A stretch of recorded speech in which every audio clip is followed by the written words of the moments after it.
Dá pra cortar essa parte, né? Fala aí, meu amigo! Estamos começando mais um episódio de God First. É isso aí, nós estamos mergulhados aqui no livro de Atos. Eu sei que Deus já falou bastante coisa com você, então já curte aqui esse vídeo.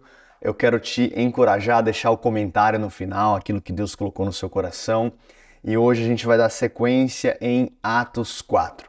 Então pega aí a tua Bíblia, pega aí o teu caderno de anotação. A gente falou no último episódio até o versículo 29. Então, nós só trazendo um contexto aqui, em Atos 3, um paralítico é curado na porta do templo, um grande alvoroço começa na cidade. A gente vai ver no começo do capítulo 4 que 5.000 pessoas aceitam Jesus Cristo como Senhor e Salvador, e obviamente isso não agrada em nada os religiosos, e começa então uma grande perseguição contra Pedro e João. Eles são lançados na prisão e então perguntam: em que nome vocês fizeram isso? E aí Pedro, com ousadia, ele começa a falar de Jesus, e então esses religiosos ameaçam João e Pedro e eles ordenam que não se falasse mais a respeito desse nome. Um dos highlights para mim do vídeo passado é o versículo 20, quando Pedro responde dizendo: nós não podemos deixar de falar das coisas que temos visto e ouvido. Quando o inimigo não consegue mudar a sua convicção, ele vai tentar diminuir a sua intensidade. Olha, você não precisa ser tão radical assim, você não precisa ser tão intenso assim, tão apaixonado assim, não precisa ser tão posicionado como você é. A gente vê que o inimigo queria então negociar com Pedro e João para que eles diminuíssem a intensidade, já que eles não mudariam a convicção. Eles andaram com Jesus. E lá no versículo 29, os discípulos eles voltam então e encontram com os outros discípulos, e a gente vê uma oração aqui muito importante.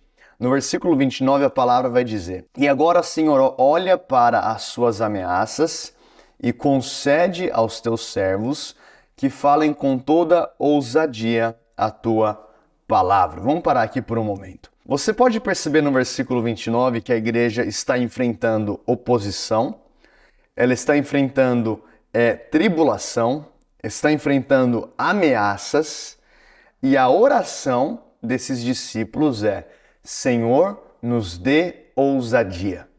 Diante de oposição, tribulações, ameaças, dificuldades, eles não estão orando por conforto, eles não estão orando por segurança e tampouco estão orando por proteção. A igreja aqui, debaixo desse cenário de oposição, ora por ousadia. E eu creio que essa é uma das orações que nós, como Igreja de Jesus, em 2023, ou não sei qual ano que você pode estar assistindo esse vídeo, nós precisamos fazer. Senhor, nos dá ousadia para pregar a tua palavra nas universidades, para falar do evangelho nas escolas, para ter um posicionamento, uma cosmovisão cristã conservadora nas universidades, no mercado de trabalho. Deus nos dê ousadia. Você pode ver aqui que a igreja primitiva não vivia pelo livramento, eles viviam pela missão. Então quero perguntar para você: você tem vivido pelo livramento ou será que você tem vivido pela missão celestial que foi entregue, que foi liberada, que foi confiada à tua vida? Viva pela missão. No versículo 30, estendei a tua mão para curar e para que sinais e maravilhas, você pode sublinhar esse versículo, sinais e maravilhas sejam feitos pelo nome do teu santo Filho Jesus. Você vai ver então que sinais e maravilhas não era opcional para a igreja primitiva. Eles estão orando: Deus, além de ousadia, estende a tua mão e opere através de sinais e maravilhas. Opere através de poder. Então, a minha pergunta para você é a seguinte: se tirar o poder de Deus na sua vida, algo muda? Algo é afetado? ou a tua rotina, o teu cotidiano, a tua agenda, o teu modus operandi continua o mesmo? Eu estava semana passada em ministração no Havaí, sofrendo por Jesus, numa base missionária, treinando missionários, e quando eu começo a falar sobre o Espírito Santo, me vem um sentimento, um choro, lágrimas. Eu sei que você já teve encontros com o Espírito Santo, onde você chorava e tinha esse encontro com Deus, e a sensação que tinha é: Deus, se não for pelo poder do Espírito Santo, eu não tenho nada para entregar para essas pessoas. Eu não quero vir com a minha ideologia, eu não quero vir com a minha filosofia, eu não quero vir com palavras vazias, assim como Paulo falou aos Coríntios e também aos Tessalonicenses. A minha mensagem não veio através de sabedoria humana, palavras de sabedoria humana, mas de poder do Espírito Santo. Então nós vemos aqui que a igreja primitiva colocava em oração a necessidade de viver em sinais e maravilhas. E aí, enquanto ministrávamos lá no Havaí, a presença de Deus invadiu uma tenda, cara, pó de ouro começa a aparecer nas mãos das pessoas chorando, e aí a gente falava, a gente não adora os sinais, a gente adora Jesus, mas os sinais acompanham aqueles que creem. A minha pergunta é, os sinais e maravilhas estão acompanhando a sua vida? Eu oro agora em nome de Jesus para que o Espírito Santo venha te revestir de uma maneira sobrenatural, onde sinais e maravilhas venham acompanhar a tua trajetória, em nome de Jesus. Versículo 31. E tendo eles orado, então você vai ver aqui a oração sempre conectada com o avanço da igreja. Não existe avanço da igreja sem oração. Sempre que Deus vai mover sobre uma nação, Ele convida a sua igreja a orar. Nós vemos em 2 Crônicas 7,14, se o meu povo que se chama pelo meu nome se humilhar e orar e se arrepender dos seus maus caminhos, eu ouvirei do céu, perdoarei os seus pecados e sararei a sua terra. Nós vemos que o avivamento sempre está conectado com esse mover de oração. Tendo eles orado, foi abalado o lugar em que eles estavam reunidos. E todos foram cheios do Espírito Santo e anunciavam a palavra de Deus com ousadia. Olha que versículo rico. Tendo eles orado, então você vê a igreja em comunhão novamente. Não era apenas uma pessoa, eles estavam juntos. Oraram, poder da oração. Foi abalado o lugar em que eles estavam reunidos. Qual que foi a última vez que a nossa oração abalou um ambiente? Abalou uma atmosfera? Abalou algo no mundo espiritual? Você vê que isso era algo que acontecia na igreja primitiva. Agora aqui, fisicamente, esse lugar é abalado e todos foram cheios do Espírito Santo. Vamos parar aqui por um momento. Mas eles não foram cheios em Atos 2? Agora estão sendo cheios em Atos 4? Por que isso é tão importante?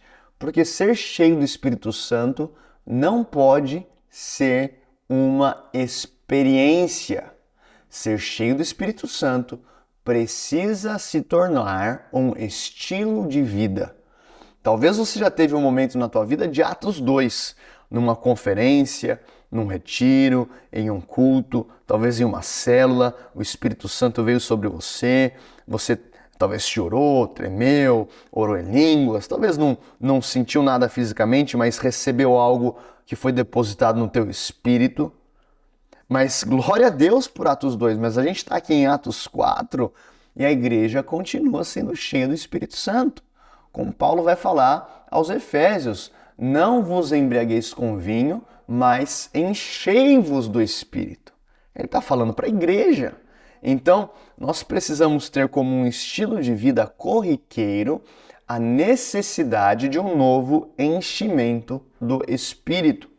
O avivalista Moody dizia, somos vasos que vazam e precisamos ser cheios vez após vez.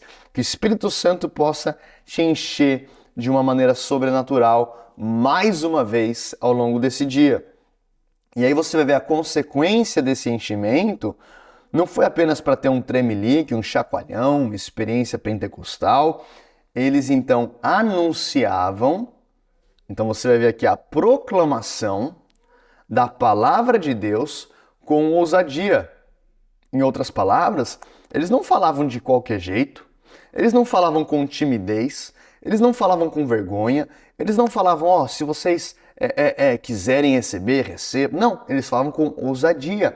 A palavra aqui no grego é parecia, que é o free speech, ou o livre falar, o pensamento livre. Nós vemos aqui que a igreja foi cheia do Espírito Santo nesse lugar de oração e proclamavam o quê? Os seus pensamentos, as suas ideias, as suas convicções? Não, a palavra. Pregue a palavra de Deus cheio do poder do Espírito.